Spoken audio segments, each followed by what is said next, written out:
Assalamualaikum warahmatullahi wabarakatuh. Baik, saya Widya Amelia dari kelas 2A Seni Pertunjukan NIM 222316067, mata kuliah Pendidikan Pancasila. Yang terhormat dosen pengampu, dosen pembimbing, Bapak Dr. Haji Hendra Wijaya Sarjana Magister Pendidikan Islam.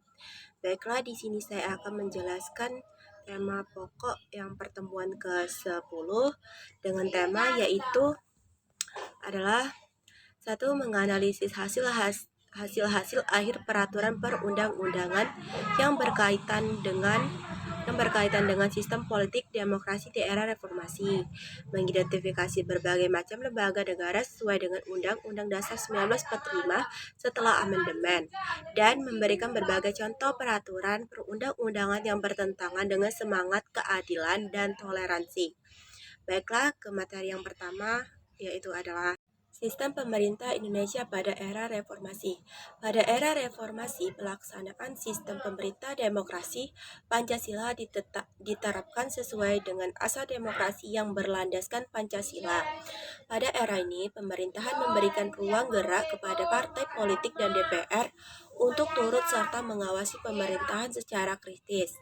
Indonesia sudah termasuk negara demokrasi pada era reformasi.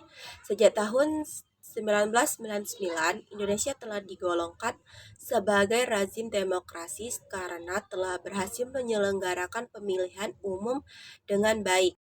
Yang dimaksud dengan sistem reformasi adalah merupakan upaya dari pemerintah maupun individu untuk melakukan perubahan terhadap suatu badan atau lembaga yang berada di suatu lingkungan dengan melihat fenomena yang telah terjadi sebelumnya dan dirasakan tidak memberikan dampak secara signifikan terhadap perbaikan kesejahteraan anggota melalui sistem.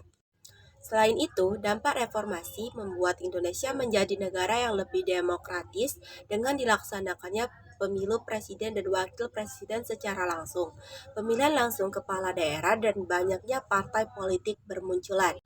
Materi yang kedua yaitu mengidentifikasi berbagai macam lembaga negara sesuai dengan Undang-Undang Dasar 1945 setelah amandemen.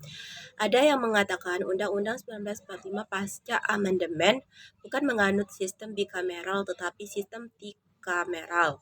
Undang-Undang 1945 menetapkan 7 lembaga negara yaitu MPR, DPR, DPRD, Presiden, BPK, MA, dan MK. Lembaga negara sesudah Undang-Undang 1945 amandemen, namun perubahan itu justru tampak dalam struktur lembaga negaranya. Sebelum amandemen, struktur lembaga negara terdiri dari MPR sebagai lembaga tertinggi, Presiden, DPR, DPA, BPK, dan MA. Namun setelah dilakukan amandemen, lembaga negara berkembang yaitu MPR, DPR, DPD, Presiden, MA, dan MK, dan BPK.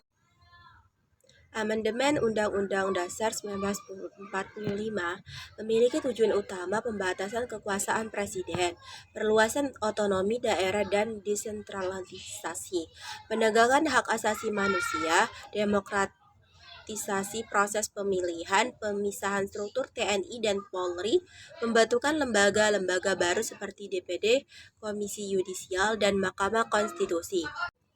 Lembaga baru sesuai dengan amandemen Undang-Undang Dasar 1945. Setelah amandemen dibentuk dua lembaga negara yang baru yaitu Dewan Perwakilan Daerah (DPD) dan Mahkamah Konstitusi (MK). Setelah itu ada juga Komisi Yudisial. Prinsip sistem presidensial adalah larangan rangkap jabatan di antara para pejabat lembaga negara. Materi yang ketiga yaitu memberikan berbagai contoh peraturan perundang-undangan yang bertentangan dengan semangat keadilan dan toleransi yang harus dilakukan jika terdapat peraturan perundang-undangan yang saling bertentangan.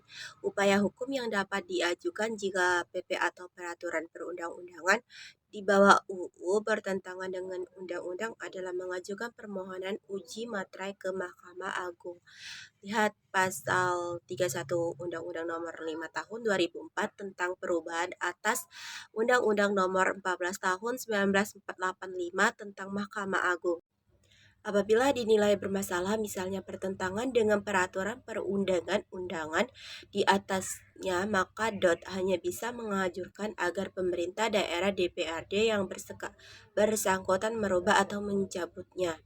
Jadi, setiap peraturan undang-undang merupakan dasar hukum yang penting untuk menjalankan roda pemerintah. Adanya berbagai undang-undang tersebut tidak boleh saling bertentangan dan harus menyesuaikan dengan peraturan yang ada di atas. Baiklah, mungkin itulah penjelasan dari materi presentasi saya. Jika ada salah kata, saya mohon maaf atas perhatiannya. Saya ucapkan terima kasih. Wassalamualaikum warahmatullahi wabarakatuh.